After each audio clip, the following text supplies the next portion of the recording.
Assalamu alaikum wa rahmatullahi wa barakatuh, mes ames bien-aimés. Que la paix, la miséricorde et la lumière d'Allah enveloppent vos cœurs en cet instant. Si cette vidéo est arrivée jusqu'à toi aujourd'hui, ce n'est peut-être pas un hasard. Peut-être qu'Allah veut te montrer un signe que ton cœur attend depuis longtemps. Le premier signe, la paix intérieure. Il existe des signes qu'aucun regard humain ne peut percevoir. Des signes qui ne se lisent ni dans les paroles, ni dans les gestes, ni même dans les circonstances visibles de la vie. Le premier de ces signes commence dans un lieu plus profond, un lieu silencieux que seul ton cœur connaît vraiment. Car tout ce qui est destiné par Allah ne se manifeste pas toujours d'abord à l'extérieur.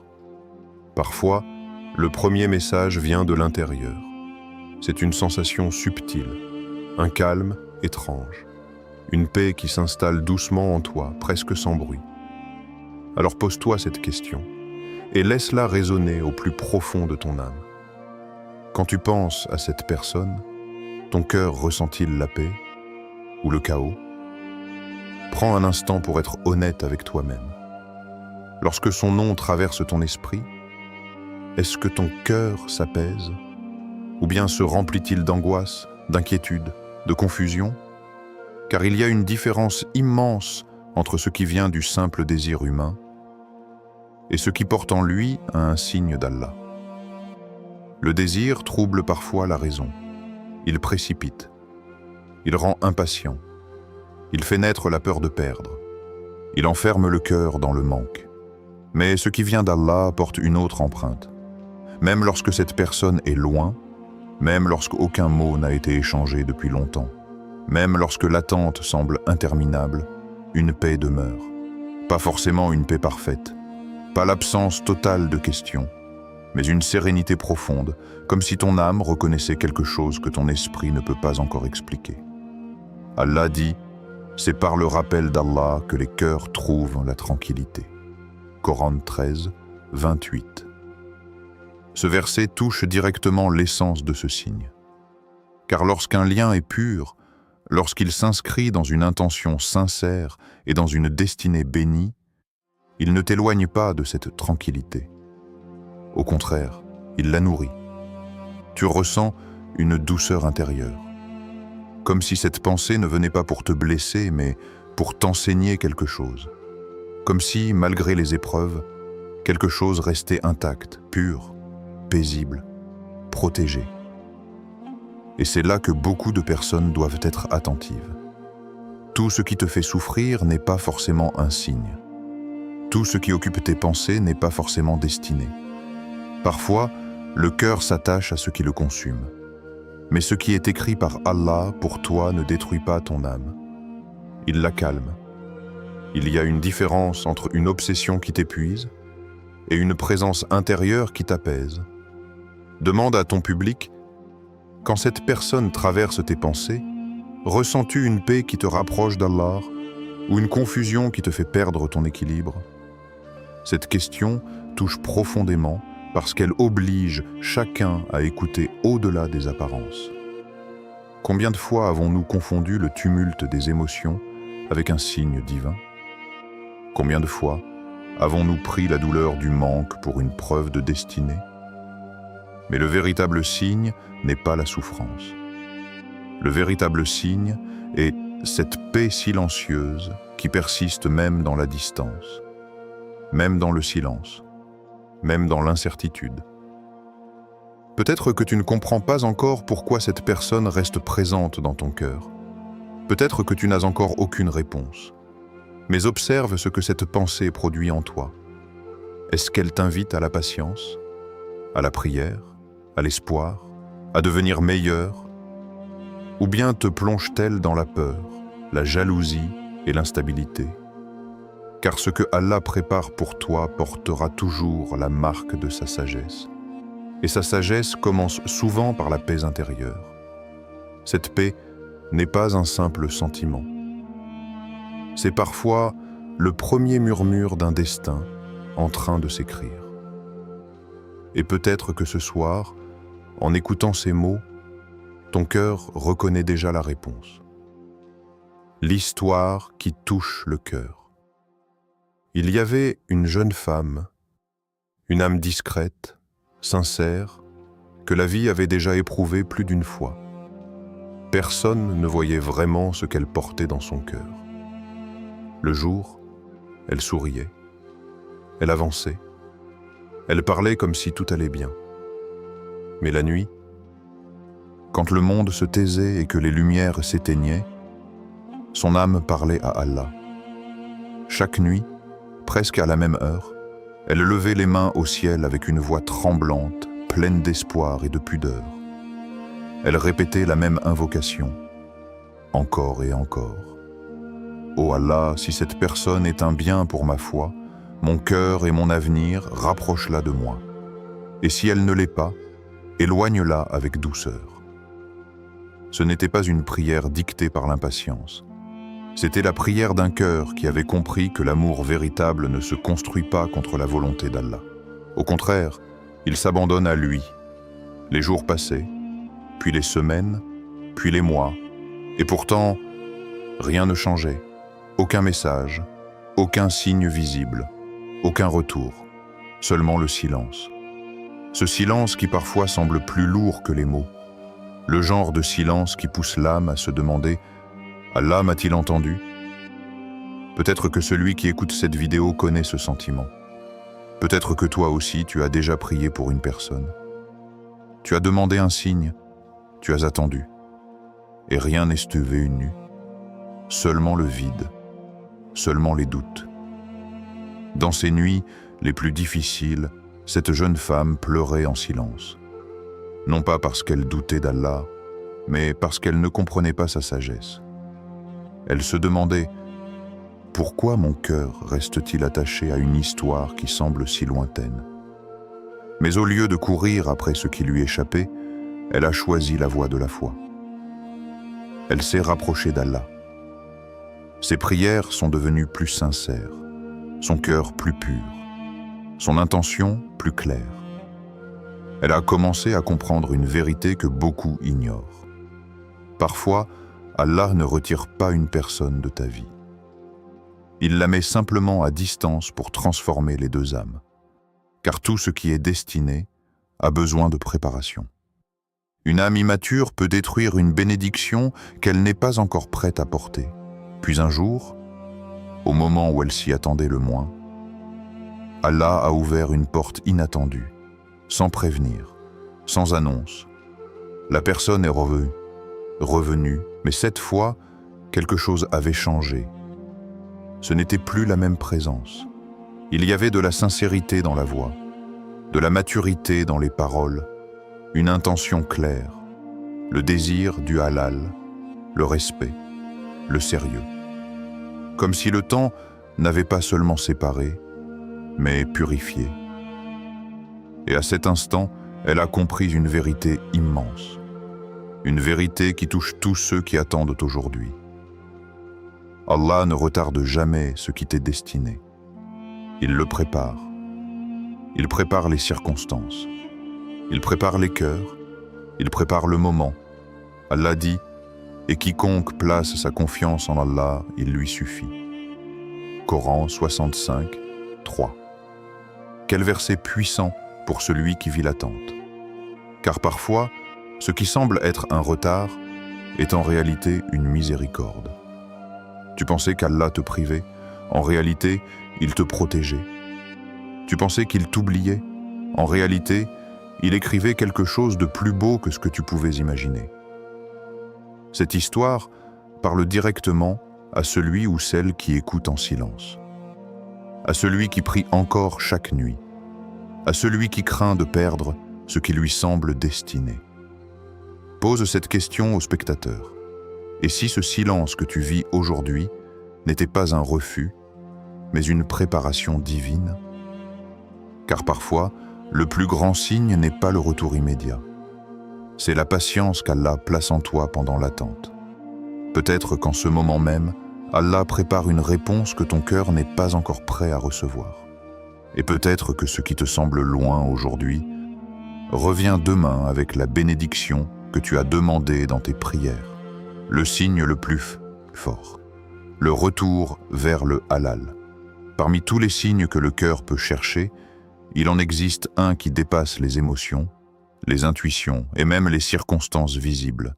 C'est le signe le plus fort, le plus sincère, le plus révélateur. Pose-toi cette question avec honnêteté. Cette personne te rapproche-t-elle d'Allah ou t'en éloigne-t-elle? Car tout commence ici. Avant même de parler d'amour, de mariage ou de destinée, il faut observer l'effet spirituel que cette personne produit dans ta vie. Beaucoup de gens confondent l'intensité du sentiment avec la vérité du lien. Mais en islam, la profondeur d'un lien ne se mesure pas seulement à la force de l'émotion. Elle se mesure à ce qu'il fait de ton âme.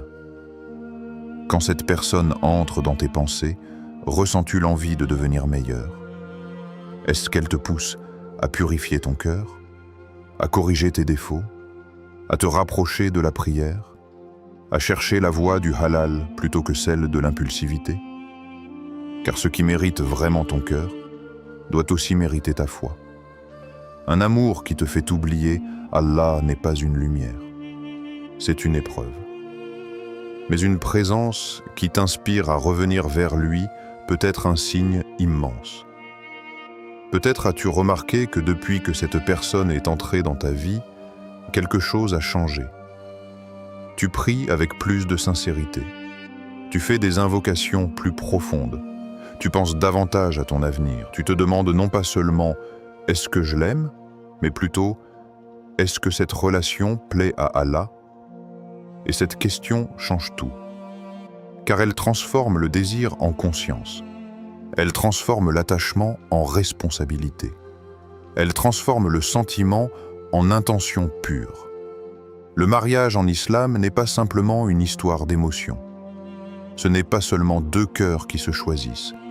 C'est une miséricorde divine, une protection, une alliance bénie. Allah dit « Elles sont un vêtement pour vous, et vous êtes un vêtement pour elles ». Coran 287. Quel verset d'une profondeur bouleversante. Prends un instant pour méditer cette image. Un vêtement protège. Il te couvre quand tu es vulnérable. Il te réchauffe quand le froid de la vie t'atteint.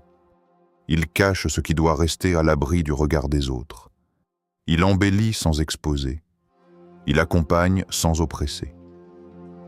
Alors demande-toi, cette personne agit-elle comme un vêtement pour ton âme? Protège-t-elle ta dignité? Respecte-t-elle ta foi? Préserve-t-elle ton cœur? Ou au contraire, te laisse-t-elle dans l'insécurité, le doute et la blessure? Car tout le monde ne mérite pas d'entrer dans ton destin.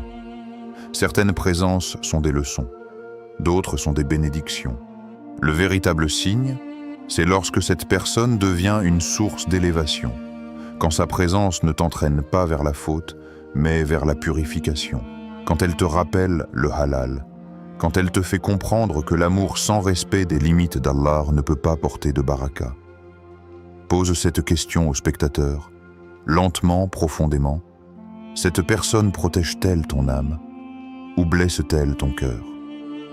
Cette phrase touche parce qu'elle va au-delà du romantisme. Elle oblige chacun à regarder la réalité. Combien de personnes restent attachées à quelqu'un qui les épuise spirituellement? Combien de cœurs s'accrochent à une histoire qui les éloigne de la prière, de la paix et de la dignité? Mais ce qui vient d'Allah ne détruit pas ta relation avec lui. Au contraire, cela la renforce.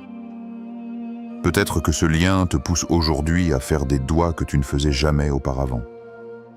Peut-être qu'il t'apprend la patience, la pudeur, la sincérité. Peut-être qu'Allah utilise cette histoire pour façonner en toi la personne que tu dois devenir avant d'entrer dans une union bénie. Le signe le plus fort n'est donc pas seulement ce que tu ressens pour cette personne. C'est ce que tu deviens à cause d'elle. Si ton âme grandit, si ta foi se renforce, si ton intention se purifie, alors peut-être qu'il y a là un signe que ton cœur doit méditer avec sérieux. Le signe caché dans les épreuves. Il existe une vérité que peu de cœurs acceptent facilement. Parfois, le signe n'est pas dans la facilité. Il n'est pas dans les portes qui s'ouvrent immédiatement.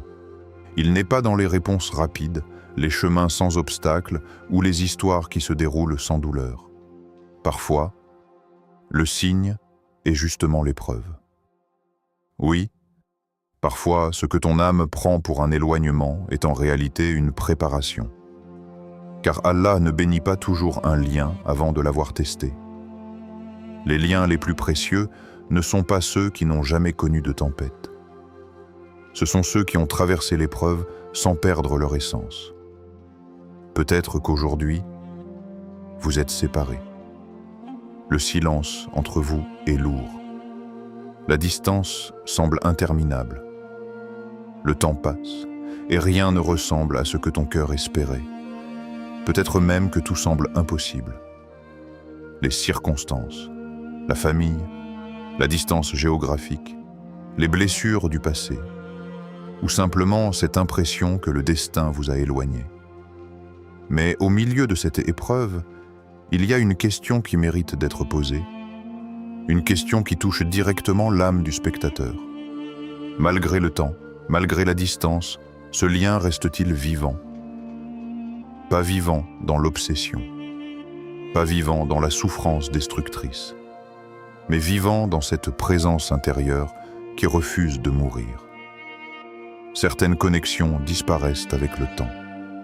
Elles s'effacent, elles perdent leur sens. Elles se dissolvent dans l'oubli. Et parfois, cela aussi est une miséricorde d'Allah. Mais d'autres liens résistent à tout. Ils traversent les silences. Ils survivent aux malentendus. Ils demeurent malgré les saisons de la vie, comme une lumière discrète qui continue de brûler au fond du cœur. Et c'est là que l'épreuve devient révélatrice. Car le temps ne fait pas que séparer. Le temps révèle la vérité.